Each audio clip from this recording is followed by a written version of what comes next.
Tayo sa gitna ng bukirin guys. Grabe, ganda ng tanawin dito. Kita nyo naman yan.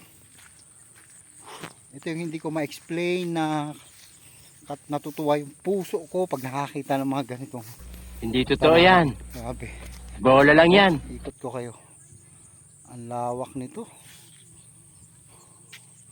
Oh, nakita nyo pala yan. Ang lawak ng bukirin.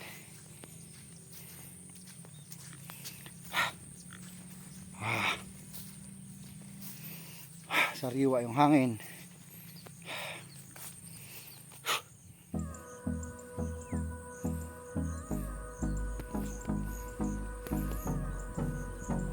Yung likod ng bundok na yan, Sambales na raw yan.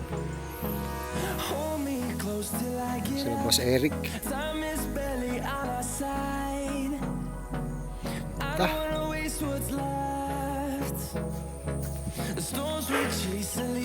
Bali magpapatanim daw si Boss Eric dito sa lupa niyang nabili ng mga fruit berries. Kaya siyempre tinulungan ko na maghakot ng mga mangga. Ganda rito guys, sobra nakaka-amaze. Minsan nga lang nakakita ng mga ganitong scenery, mga ganitong kagandang tanawin. Kung puro ka lang sa Manila, Divisoria, Quezon Avenue, Commonwealth, paka worst traffic. Tapos ayan, ito may binili sila kahapon sa palengke, kalamansi. Ayan, tapos may bunga na siya. Grabing ganda. Hindi nga mapabuksan na yung ano. Meron si ate, may lokal dito. Ay, nag-i-spray si kuya. Oh.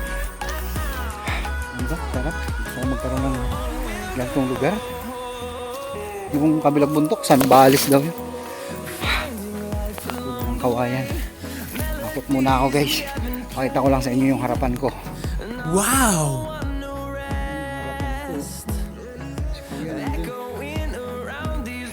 Nag-i-spray.